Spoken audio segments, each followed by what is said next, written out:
Bom, candidato, inicialmente gostaria de agradecer sua participação aqui na nossa rodada de entrevistas com os candidatos ao governo de Minas.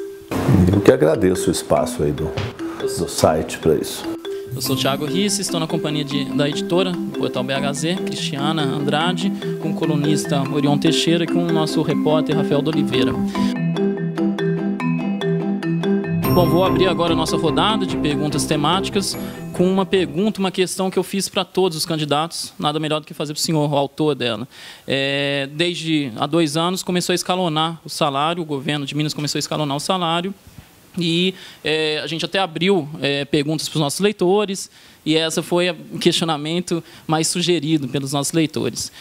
Pergunto para todos, vou repetir para o senhor, caso reeleito, vai regularizar, planeja regularizar logo quando começar o próximo mandato? Vai precisar de um tempo para regularizar? Como o senhor está com planejamento em relação ao escalonamento do salário? Olha, primeiro vamos explicar de que se trata, né? O parcelamento, o escalonamento dos salários, ele é consequência de um desequilíbrio estrutural das contas públicas de Minas Gerais. Então, para terminar com ele, para ele que não precise ocorrer mais escalonamento de salário, nós precisamos resolver esse desequilíbrio. De onde vem esse desequilíbrio? Vem da Previdência Pública do Estado. E não é um caso isolado, não é só Minas. O Rio de Janeiro tem o mesmo problema, o Rio Grande do Sul tem o mesmo problema. Todos os estados brasileiros, com algumas exceções, por exemplo, Tocantins não tem esse problema, porque Tocantins é um estado que foi criado agora.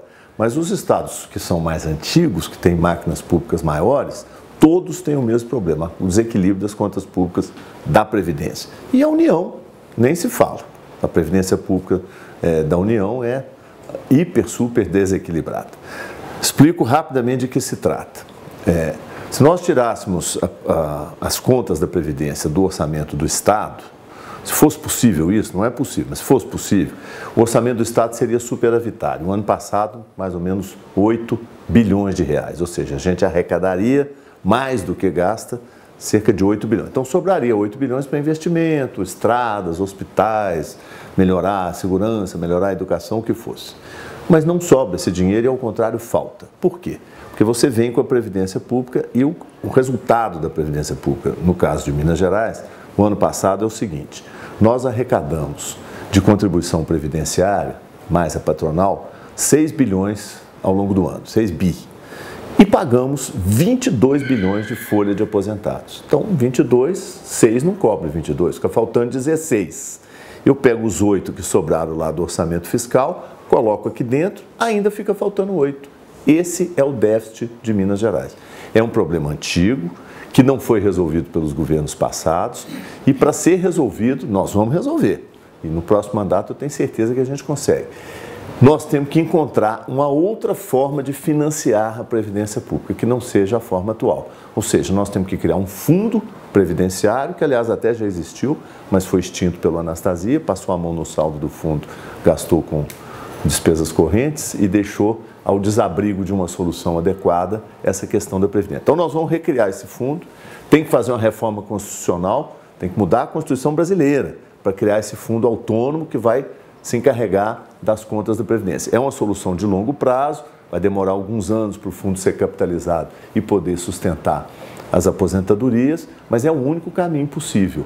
E esse caminho que eu estou dizendo, eu já assegurei um compromisso do candidato do nosso partido, Fernando Haddad, que vai nos ajudar nessa direção, como também vai ajudar o Rio de Janeiro, o Rio Grande do Sul, os outros estados que têm o mesmo problema. E a própria União, que vai ter que fazer uma coisa semelhante a nível federal, porque o rombo da União é 90 bilhões de reais por ano de déficit da Previdência. Uma visão otimista sua, alguma data para regularizar de forma objetiva, por gentileza? 2020? É difícil falar, eu acho que um ano, talvez. No primeiro ano a gente vai ter que cuidar de criar o fundo e começar a resolver o problema, né? Obrigado. Candidato, o senhor destacou esse problema da Previdência, mas, como já mesmo disse, não é de agora, não é estadual, e também é nacional. Mas se o partido esteve quase 16 anos no governo, não conseguiu fazê-lo. E agora também o senhor está, ao final do governo, descobrindo que também não fez esse dever de casa. Por onde começaria essa reforma da Previdência e o que poderia alimentar esse fundo previdenciário? Então vamos lá no fundo previdenciário. Nós não fizemos, no caso do Estado, porque o Estado não tem como fazer isso isoladamente, tem que fazer com o governo federal, porque tem que mudar a Constituição Federal.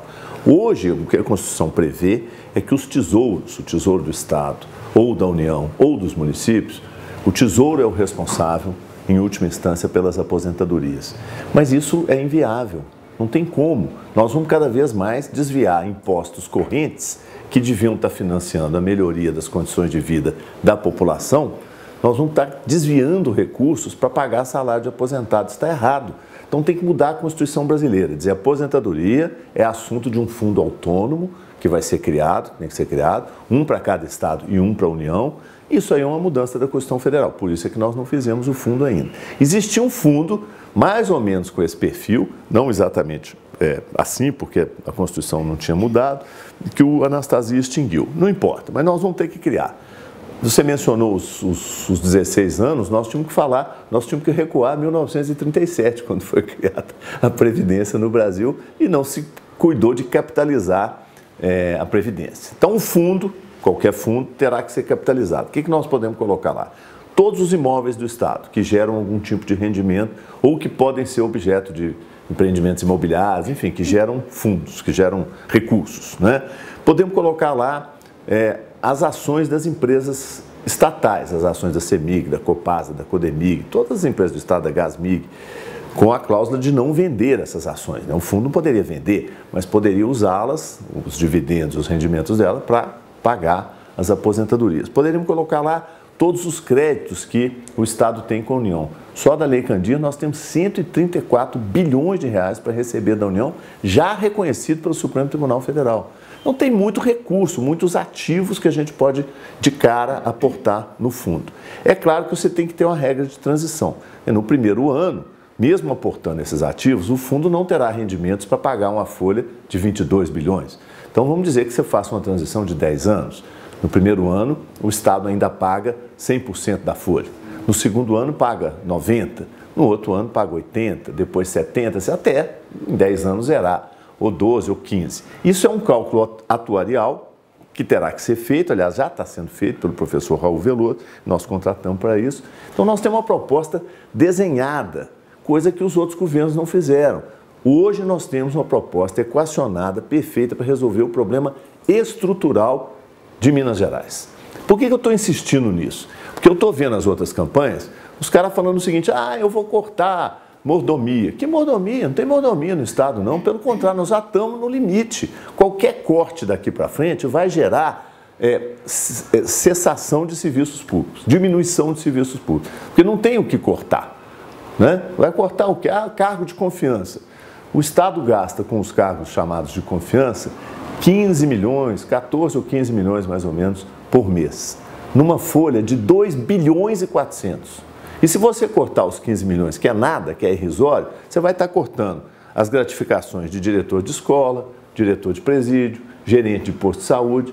Obviamente é um desserviço para o Estado. Então, não é por aí, não é ajuste fiscal, cortar no osso, chegar no tutano, esse tipo de coisa mirabolante que está sendo dita aí por outros candidatos. É resolver o problema estrutural criando um fundo previdenciário. Boa tarde, candidato. Tarde. Sobre a retenção dos recursos da cobrança pelo uso da água por parte do governo, que já dura quase 3 anos e soma mais de 100 milhões de reais, esse recurso é cobrado diretamente dos usuários, recolhido aos cofres públicos e, por lei, deveria ser diretamente entregue aos comitês de bacia. Se reeleito, como é que o senhor pretende quitar essa dívida com os comitês? Olha, isso é o fundo, né? Chama-se FIDRO, é um fundo, Fundo das Bacias Hidrográficas. Essa é uma questão complicada, vou dizer por quê. De fato, tem um repasse que nós temos que fazer. Por outro lado, os comitês de bacia, para acessarem o fundo, eles têm que apresentar projetos definidos. E a maioria dos projetos que nós vimos, pelo menos, que chegaram lá, eram projetos tecnicamente inviáveis, assim, muito mal elaborados. Então, se nós fôssemos liberar o dinheiro, ia ser muito menos do que os 100 milhões, né?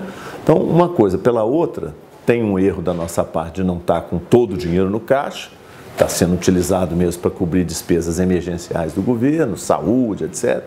Mas tem um erro também porque os comitês de bacia, tecnicamente, não estão produzindo os projetos formatados para a gente gastar. Eu acho que isso aí, eu acho que no próximo ano, a gente tem que fazer uma discussão, no próximo mandato, uma discussão mais profunda com os comitês de bacia, e até vou aproveitar, apesar do pedido seu para a gente ser sucinto, para dizer o seguinte: pela primeira vez, Minas Gerais tem um plano estruturado, completo, com orçamento e com projetos básicos já sendo elaborados para resolver o problema da seca no semiárido de Minas Gerais. Nós temos 130 municípios no semiárido mineiro, né, que é a região da Sudene. E até hoje não tinha nenhum projeto estruturante para resolver o problema da seca nessa região. Hoje nós temos, custa 4 bilhões de reais, é um dinheirão, né? Você vai dizer, mas não tem esse dinheiro. Pois é, mas teve 2 bilhões para fazer a cidade administrativa.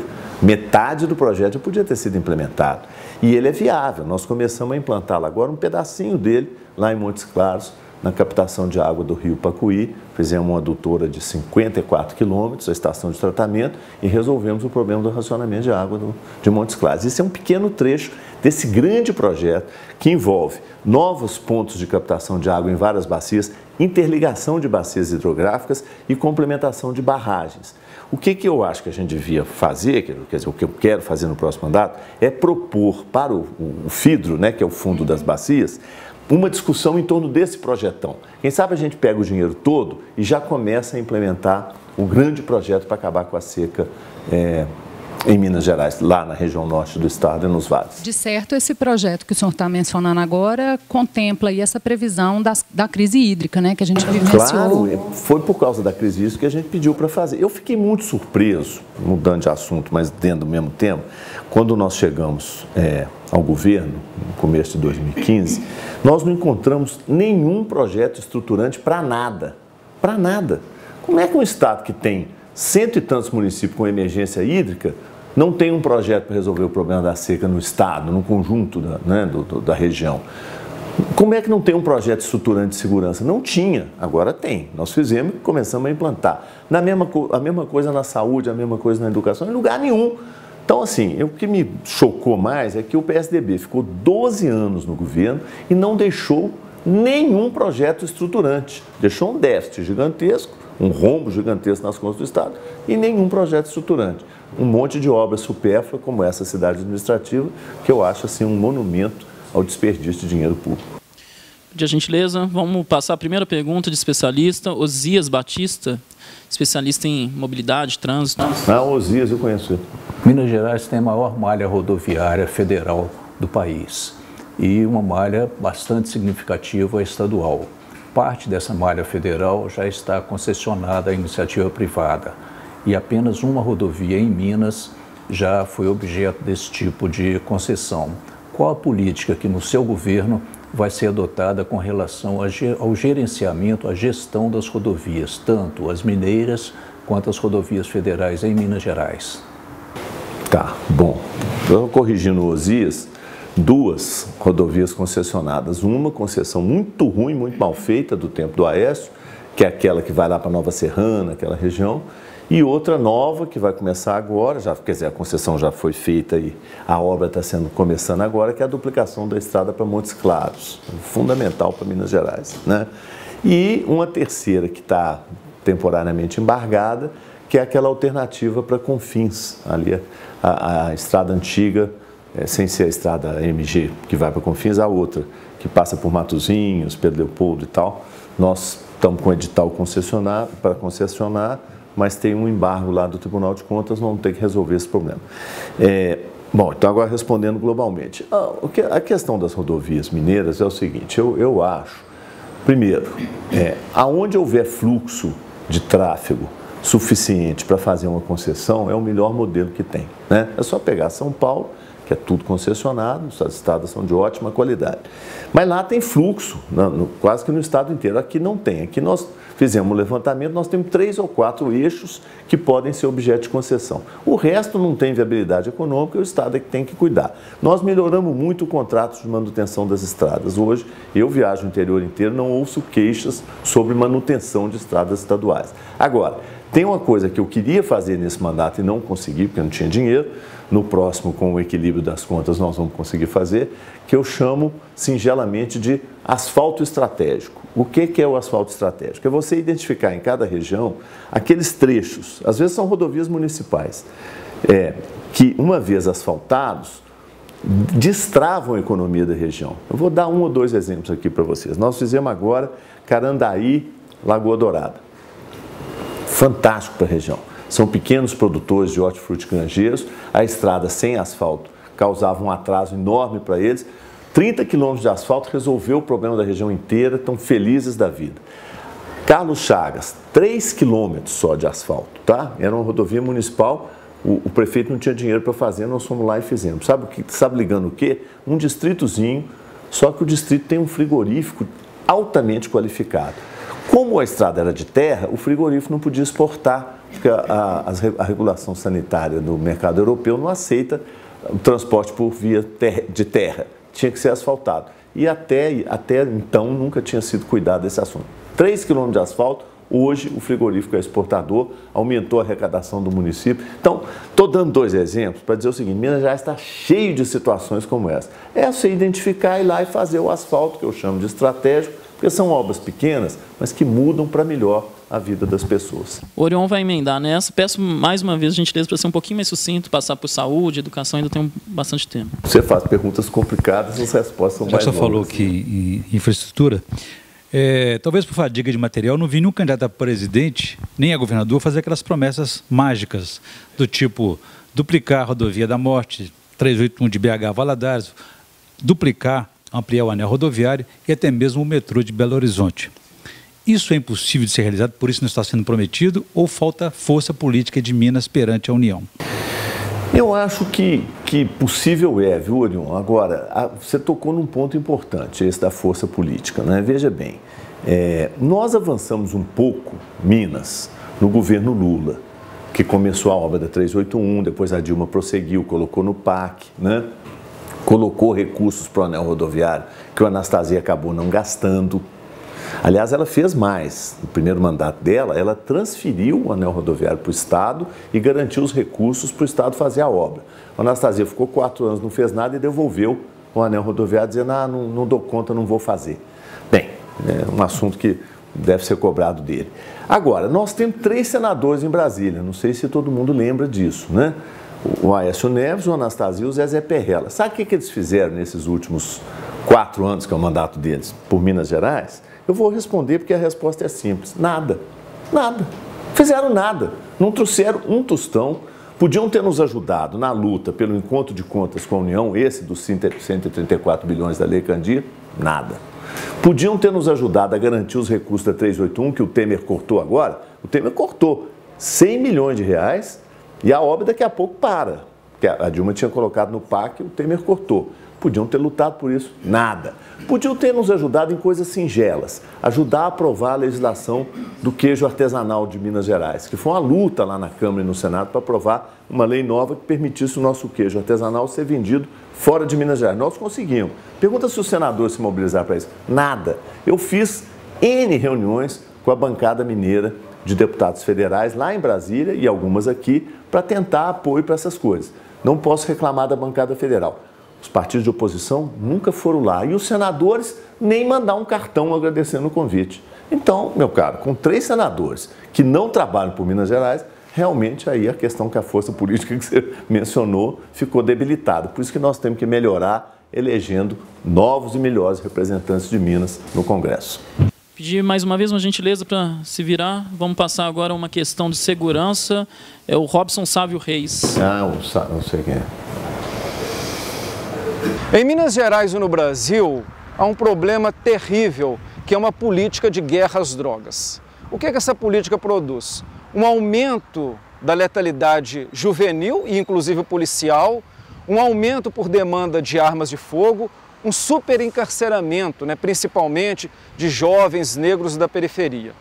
A política de drogas ela é muito boa para a indústria da arma, para segmentos conservadores que exigem um Estado pretoriano, mas é péssimo para a gestão da política de segurança pública e para a própria sociedade, porque ela gasta muito dinheiro com baixíssimos resultados. há muito pouco investimento em políticas de prevenção e de redução de danos. Como é que você pretende atacar essa questão das drogas na sociedade mineira? O Robson tocou de forma simples, tratou de forma simples um problema complexo. A segurança é um problema muito complexo e quando envolve a discussão de droga, mais ainda. Então vamos por partes, não tem solução simples para problemas complexos. Quando tem, normalmente é errada. Droga não é o maior e o principal problema nosso nesse momento, não é. Maior do que isso é o crime organizado, que tem a ver com droga também, mas tem outros tipos de organização, né? Minas hoje tem um projeto, um programa estruturante de segurança de boa qualidade, que está produzindo resultados. Os índices, inclusive, de criminalidade estão caindo muito, 30% de queda dos crimes violentos, comparando o ano passado com esse ano. E esse programa tem 3 vertentes. A primeira é essa que está na rua aí, que são as bases comunitárias de segurança, né? Como é que é a lógica disso aí? Nós dividimos Belo Horizonte, agora já está indo para o interior também, já foi para a região metropolitana, vou dar o exemplo de Belo Horizonte, se aplica a qualquer outro lugar. Nós dividimos a cidade em microterritórios de segurança, são 84 territórios. Cada território desse tem mais ou menos 4 ou 5 quilômetros quadrados e cada um deles recebe uma base, que é uma van, com 4 policiais, 2 motos que circulam, 2 policiais fixos. Isso é a segurança comunitária, preventiva, a polícia presente, a polícia cidadã, resolve grande parte das ocorrências policiais que são de baixa ofensividade, baixa agressividade. É o arrombamento, é o furto celular, é a tentativa de roubar veículo. Isso está caindo verticalmente com esse projeto, que já está agora, saiu de Belo Horizonte. Saiu não, continua em Belo Horizonte, mas expandiu-se para Contagem, para Betim, para Vespasiano, para Ribeirão das Neves e está indo agora para as grandes cidades do interior. Segunda vertente, vigilância de fronteiras. Já que a Polícia Federal e o Governo Federal e o Exército Brasileiro não cuidam das fronteiras nacionais, cuidemos nós, mineiros, das nossas divisas. Nós identificamos já, plotamos 324 pontos de entrada e saída do nosso território. Quer dizer, deve ter muito mais do que isso, mas 324 que nos interessam, porque são pontos de entrada e saída por onde passa um caminhão de carga. Ali vai ter câmera de vigilância, portal de raio-x, drone vigiando 24 horas por dia. Nós estamos fazendo a licitação para equipar esses pontos agora.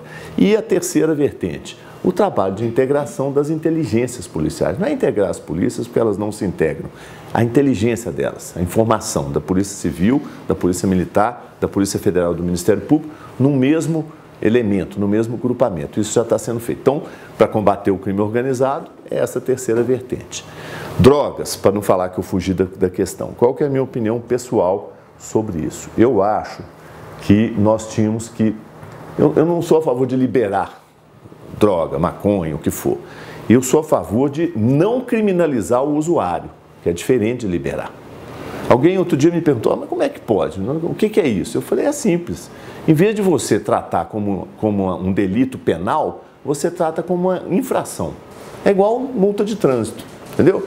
Você não vai deixar de punir, mas você pune com uma pena de menos potencial. Para que você vai pôr na cadeia um menino, um jovem que você pegou com 2 buchinhas de maconha no bolso, vai ser julgado lá e vai virar criminoso porque vai ficar 3, 4, 5, 6 meses até conseguir ter uma audiência com o juiz. Que esse é o outro problema nosso grave. O problema nosso não é a superlotação das cadeias. O problema nosso é a lentidão do judiciário. Metade dos presos de Minas Gerais e do Brasil também são presos provisórios, que não deveriam nem estar presos, né? Mas fica 6 meses, 1 ano para conseguir audiência com o juiz. Então, eu sou a favor não de liberar, mas de descriminalizar o usuário, mantendo como infração. Aí tem que mudar a legislação penal, eu não sou especialista, não sei exatamente como é que seria, mas o cara tem que ser objeto de alguma penalidade, mas não ficar preso em flagrante por um delito que cá para nós hoje em dia é menor nesse contexto nosso. Governador, gostaria de falar um pouco sobre saúde. Segundo dados da Secretaria Municipal de Saúde de Belo Horizonte, cerca de 40% das internações que os hospitais de Belo Horizonte hoje recebem vêm no interior. Além disso, no ano passado, cerca de 4,8 mil partos realizados na capital são de gestantes que também vieram do interior. Gostaria de saber de você qual que é a proposta para ampliar esse atendimento no interior e desafogar a saúde aqui de Belo Horizonte. Pois é. Primeiro, vamos pelo final. Eu fui prefeito de Belo Horizonte, vocês sabem disso, e eu também reclamava muito desse assunto, mas menos do que atualmente, porque não é porque aumentou agora, não, sempre foi alto. É porque, veja bem, um estado como Minas Gerais não tem como ter atendimento médico completo no conjunto dos municípios, em todos os municípios. Nós temos 853 municípios. Mais ou menos 400, talvez um pouco menos, 350, tem menos de 5 mil habitantes. Um município com menos de 5 mil habitantes, você não consegue nem ter um médico lá. Tanto é verdade que quando foi necessário colocar médico, o governo Lula teve que criar mais médicos e trazer médico de Cuba. Porque você não tem como fixar um médico num município de 5 mil habitantes. Não tem demanda para isso. Eu estou falando de 5 mil, mas é o máximo. Tem município de 1.000, de 2.000, de 3.000. Não tem outro jeito a não ser você ter um sistema logístico capaz de trazer o paciente para um centro maior e atendê-lo lá. E acaba vindo para Belo Horizonte também, porque o grande centro especializado é a capital, né? Bom, então, primeiro ponto, vamos tirar da cabeça essa ideia que vai ter equipamento em todo lugar, porque não tem jeito de ter, né? Nós resolvemos isso renovando a frota de veículos de transporte e ambulâncias de todos os municípios. Nós doamos mais de 1.000 ambulâncias nesse mandato para os municípios. E está certo fazer isso, porque tem que transportar mesmo, não tem outro jeito. E colocamos helicóptero em quase todas as regiões, aliás, em todas hoje tem helicóptero. Agora mesmo entreguei um para Montes Claros, equipado do Corpo de Bombeiros, operado pelo bombeiro, mas para atender o SAMU, porque isso é fundamental para você ter transporte de urgência e emergência. Agora, para ficar melhor e tentar desafogar um pouco a capital, aí são os hospitais regionais. Nós herdamos 9 obras de hospitais regionais, todas paralisadas. Conseguimos terminar uma, que é o de Uberaba. 3 dessas aqui não tem como tocar para frente, porque tem problemas nos contratos. O TCE mandou parar os contratos porque tinha irregularidade nas medições, então não está resolvido por isso. Uma delas, o projeto é inviável, que é de Conselheiro Lafayette. Então, das 9 ficaram uma concluída, 5 faltam 4, que a gente poderia terminar se tivesse dinheiro. Infelizmente, nós não tivemos dinheiro e o governo Temer boicotou as verbas do SUS para Minas Gerais. Então, essa é a situação. Mas o consórcio de municípios não poderia ofertar esses serviços necessariamente numa região? Poderia. O que nós fizemos, Orion, para resolver esse problema? Porque essa ideia de você ter um hospital regional público, a meu juízo, como nós herdamos essas obras, nós também não temos como paralisar, simplesmente não fazer nada. Nós vamos ter que dar uma solução para aquilo. A solução que nós estamos pensando é terminar essas obras e passá-las para entidades filantrópicas no interior. Ou para as universidades, porque Minas hoje tem 13 universidades, todas elas com curso de medicina. E tudo que a universidade precisa para ter um bom curso de medicina é um hospital universitário. E no interior não tem. Então, passar esses hospitais que vão ter que ser terminados no próximo mandato, ou para entidades filantrópicas, ou para as universidades. Por quê? Porque nós colocamos para dentro do serviço público mais profissionais de saúde, já com o quadro que nós temos de déficit da Previdência. Seria uma insanidade. E os hospitais filantrópicos atendem muito bem quando eles têm uma boa gestão. Então, o que nós fizemos nesse mandato foi reforçar a estrutura de atendimento dos filantrópicos do interior, das Santas Casas, desses hospitais dessas entidades assistenciais sem fins lucrativos, que no interior prestam um serviço muito bom.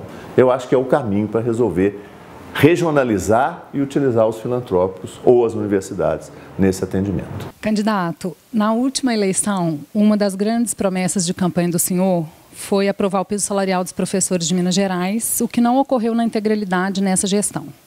Os reajustes estabelecidos pelo MEC no ano passado e esse ano não foram incorporados ainda. Caso reeleito, né? E com tantas dívidas, como é que o senhor pretende cumprir essa promessa para os professores? Não, da mesma forma como fizemos agora. Nós demos um aumento de 47% no salário dos professores. E mais do que isso, descongelamos a carreira, que tinha sido praticamente destruída. Congelada e destruída no governo da Anastasia. Descongelamos, teve progressões, retomamos o pagamento das vantagens do chamado advérbio, que é aquela por tempo de serviço, enfim. Os professores tiveram uma valorização que nunca tiveram. Eu sou o governador que mais perto chegou de pagar o piso. A promessa não é promessa, o compromisso está mantido, a meta é chegar ao piso. No próximo mandato nós vamos continuar valorizando e perseguindo essa meta. Então, desse ponto de vista, eu tenho muita tranquilidade. Hoje, com o salário parcelado, né, o professor estadual ganha na primeira parcela mais do que ele ganhava no salário integral do governo anterior. Então, qualquer professor da rede estadual pode te confirmar isso que eu estou dizendo. Então, eu estou muito tranquilo quanto a isso. Mas você não chegou no piso. Cheguei muito perto do piso. Bem melhor do que os governos anteriores, que sequer consideraram essa reivindicação dos professores. Candidato, o senhor saiu da Prefeitura de Belo Horizonte bem avaliado, foi de uma pasta importante, né, no Ministério do Desenvolvimento, Indústria e Comércio Exterior, venceu o PSDB em 2014 no primeiro turno, candidato da Aécio Neves, depois de 12 anos. A Dilma Rousseff foi eleita presidente ganhando em Minas Gerais, foi uma vitória crucial para ela ser presidente. Começou seu mandato resolvendo uma crise hídrica complicada, sinalizou esse salário, né, chegar ao piso nacional dos professores, e aí chegou a Operação Acrônimo. Ela tirou seu chão, te desestabilizou? Não acho que os problemas do governo tenham necessariamente a ver com essa malfadada Operação Acrônimo, não. Acho que nós tivemos problemas mesmo graves, estruturais, esse que eu mencionei da Previdência é o principal, e tivemos um golpe de Estado no Brasil, né? Todo mundo acompanhou, né? Nós tivemos a ascensão ao poder de um governo ilegítimo que passou a boicotar abertamente Minas Gerais, e não só Minas Gerais, todos os governos que são do campo de oposição a essa ilegitimidade. A Operação Acrônimo, que você mencionou, só para não deixar de lado, é uma armação completa, é tudo falso que foi feito contra mim, com objetivos político-partidários, e eu já tenho evidências disso, já tenho inclusive depoimentos colhidos nos inquéritos que estão em curso de agentes da Polícia Federal contando como é que foi a armação lá dentro, para tentar desestabilizar o candidato que naquela altura tinha sido eleito. Não por coincidência, essa malfadada operação começou no dia seguinte que eu tinha sido eleito. Eu ganhei no primeiro turno, no dia seguinte eles apreenderam um avião dizendo que tinha dinheiro, não sei o quê, proveniente de drogas, tudo mentira, não tinha nada. A partir daí começou uma perseguição direta contra mim, obtiveram uma delação premiada do jeito que se obtém hoje em dia as delações nesse país, não tem prova nenhuma, e eu estou muito tranquilo, eu não tenho conta na Suíça, eu não tenho patrimônio oculto, eu não tenho laranja operando no meu nome, eu não tenho mala de dinheiro escondida, eu não tenho vídeo, nem áudio, nem nada mandando matar ninguém para não fazer delação. Eu não tenho nada contra mim, prova nenhuma contra mim. Tem 4 anos que a minha vida foi devastada pela Polícia Federal, pelo Ministério Público. Sabe o que eles acharam? Nada. Então, eu estou absolutamente tranquilo. Estou feliz da vida, os processos estão sendo enviados para a primeira instância, vou ser julgado, vou sair inocente. 4 inquéritos já foram arquivados por falta de provas, os outros serão também, e os que não forem, eu enfrento o processo e o julgamento com tranquilidade. Então, não acho que tem a ver com a Operação Acrônimo. Isso é uma coisa paralela que foi usada para tentar nos desestabilizar. Mas os problemas de Minas são reais mesmo, tem a ver com a nossa estrutura das contas públicas. Eu me lembro quando o senhor se posicionou pela primeira vez após estourar essa operação e o senhor ficou um tempo sem conceder coletiva de imprensa. Não era justamente o momento que o senhor deveria dar um pronunciamento público, dar uma resposta à população? Não, porque naquele momento os inquéritos, os processos estavam na fase policial.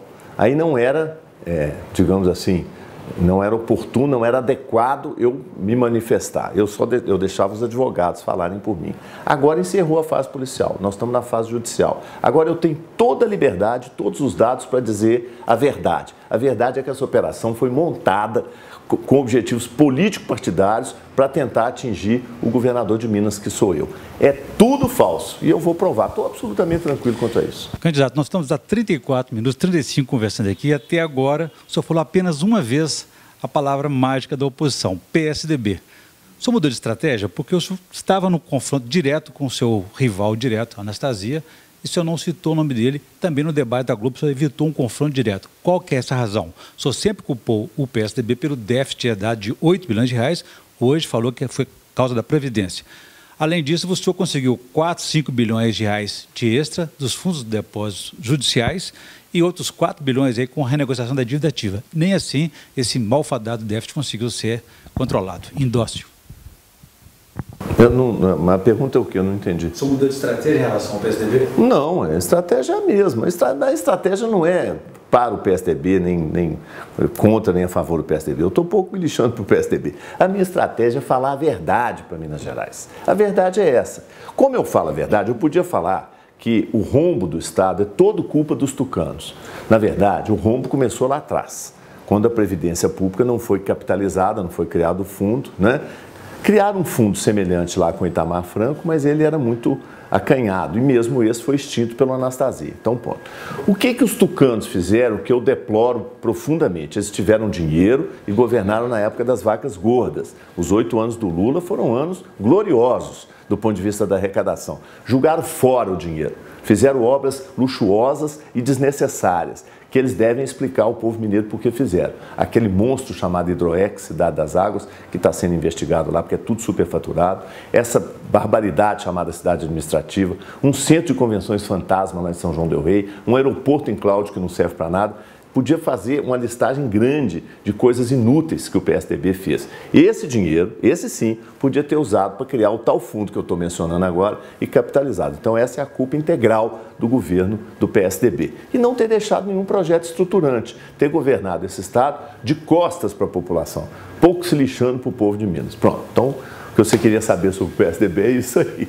Já até falando sobre essa relação com partidos, a sua relação com o MDB ficou um pouco estremecida agora com a chegada das eleições. Primeiro você perdeu o seu vice Antônio Andrade, que se desligou do governo dizendo que não concordava com as suas políticas. E logo após o presidente da Assembleia o Adalcreve aceitou o seu pedido de impeachment e ainda lançou a candidatura própria, chegou a apoiar o Márcio Lacerda.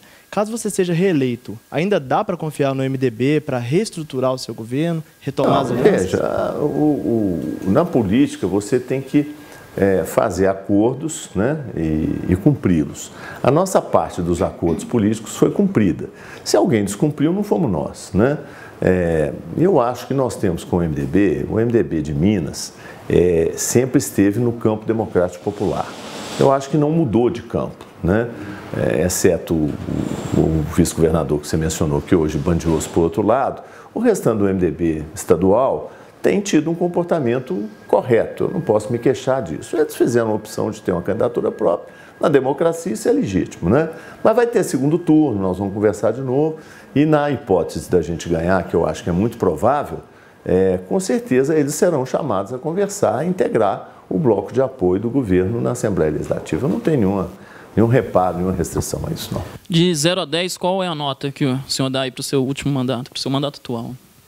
Para esse mandato? Se eu desse 10, seria muita ousadia, né? Mas eu acho que eu não mereço muito menos do que um 7, não.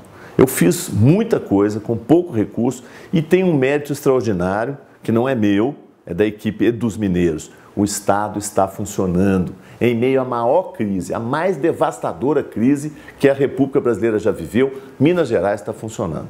E isso não é pouca coisa não, porque o Rio entrou em colapso, o Rio Grande do Sul também, estados que estão com a situação financeira semelhante à nossa, desceram ladeira abaixo, nós estamos funcionando. Já estamos nos acréscimos, candidato. Gostaria de saber, o senhor enfrentou a ditadura, inclusive foi torturado na ditadura. Queria saber se o senhor imaginava, décadas depois, se assistiria o avanço do fascismo no Brasil novamente e o que pensa desse cenário atual. Não imaginava e vejo com extrema preocupação, né? A minha geração, de fato, é a geração que lutou pelas liberdades democráticas, pela liberdade de expressão, de organização, liberdade de imprensa. Isso que nós estamos fazendo aqui agora, que era impossível há 50 anos atrás, no tempo da ditadura militar. E agora nós, com muita preocupação, estamos assistindo um avanço de uma onda autoritária no país, né? Desconhecendo os direitos básicos da cidadania. Isso me preocupa muito, né? Eu não quero terminar minha vida vendo o Brasil ser arrastado para a obscuridade daquele tempo do passado. Então, vamos continuar lutando e essa é uma das razões da minha candidatura. Muita gente me pergunta, mas é tão difícil, por que você quer continuar? Eu fiz essa opção há 50 anos atrás, eu vou continuar do mesmo lado. Para a gente finalizar sobre esse mesmo tema, o senhor fala, recentemente, tem falado bastante, caso seja eleito, vai ter o apoio de Haddad, etc. Caso o candidato, o Jair Bolsonaro, seja eleito, como será essas promessas, esses planos que o senhor está fazendo atualmente, baseado na vitória do petista? Eu não quero nem pensar nessa hipótese do outro ser eleito, mas sendo sincero, eu acho que o governador do estado tem que ter relações, tem que acessar qualquer que seja o presidente da República. Eu acho que vai ser muito mais difícil com esse candidato que você mencionou e muito mais fácil se o presidente for o Fernando Haddad. Mas, claro que os dois terão, da minha parte, o mesmo respeito institucional que o presidente tem que ter, né? É isso, muitíssimo obrigado. Eu que agradeço a vocês aí o tempo e aos nossos internautas lá que estão acompanhando também a paciência de nos escutar. Muito obrigado.